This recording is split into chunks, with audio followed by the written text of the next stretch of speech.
দিব্য জ্ঞানানন্দ।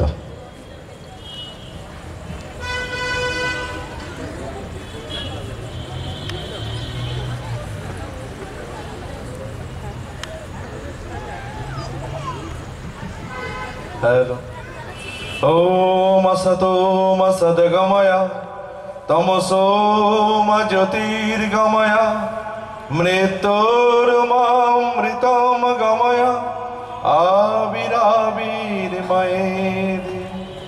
प्रणवानंदाय नमः, विवेकानंदाय नमः। সকলকে স্বাগত জানাই।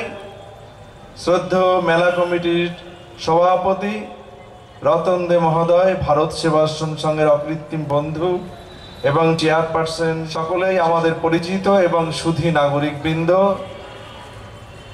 তরুণ তরুণী ভাই বোনেরা, আজ স্বামী বিবেকানন্দের জন্মদিন।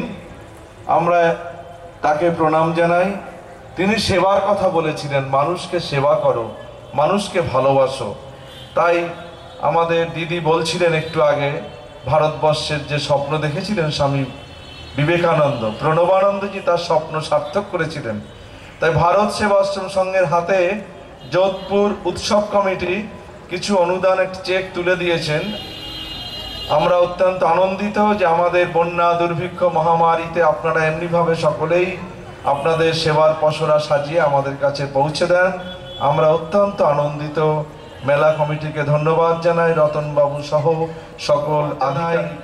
বর্তমান যিনি মুখ্যমন্ত্রী, তিনি উদ্বোধন করেছিলেন গত 30শে জানুয়ারি ভারত সেবাশ্রম সংঘের 100 বছরের নেতাজি ইন্ডোরে। আগামী 29 তারিখ আমাদের জোকা হাসপাতাল থেকে কয়েক হাজার যুবক ভাইরা সাইকেল র্যালি করে কল্যাণী পর্যন্ত যাবেন এবং 29শে জানুয়ারি বিকেল 5টায় মহাজাতি সদনে মনজ্ঞ অনুষ্ঠানের আয়োজন করা হয়েছে। শীর্ষেন্দু বাবুও থাকবেন, বিভিন্ন মন্ত্রীরা থাকবেন, শোভন বাবু, সুব্রত বাবু, চিত্ততোষ মুখোপাধ্যায়, শ্যামল সেন, সঞ্জীব চট্টোপাধ্যায়, বিশিষ্ট গুণীজনেরা উপস্থিত থাকবেন।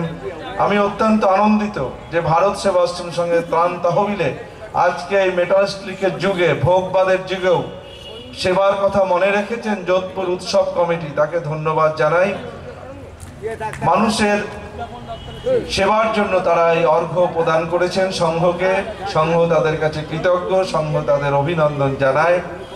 ফুলের সাথে ফুল মিললে হার তৈরি হয়, মালা তৈরি হয়, হাতের সাথে হাত মিলালে বন্ধুত্ব হয়, আর হৃদয়ের সাথে, মনের সাথে, মানবিকতার সাথে মন মিলালে উৎসবের সৃষ্টি হয়। তাই এই সকলের মধ্যে হৃদয়বত্তা, পরদুঃখ অনুভূতি এবং মহাসমন্বয়, মহামিলনের আদর্শে সকলে উদ্বুদ্ধ হোক, সেবার আদর্শে উদ্বুদ্ধ হোক সকল নাগরিকবৃন্দ, যুবক যুবতী ভাই বোনেরা। তারা এই উৎসব এসে আনন্দ উপভোগ করে সকলের মধ্যে সেবার আদর্শ আরো প্রসারিত হোক এবং এই যে মেলা কমিটি তারা এই সেবার অর্ঘ্য দিয়েছেন, আরো ব্যাপকভাবে তারা এই উৎসব করতে পারেন, সেবা করতে পারেন, এই প্রার্থনা করে ধন্যবাদ জানিয়ে শেষ করছি। সকলকে ধন্যবাদ।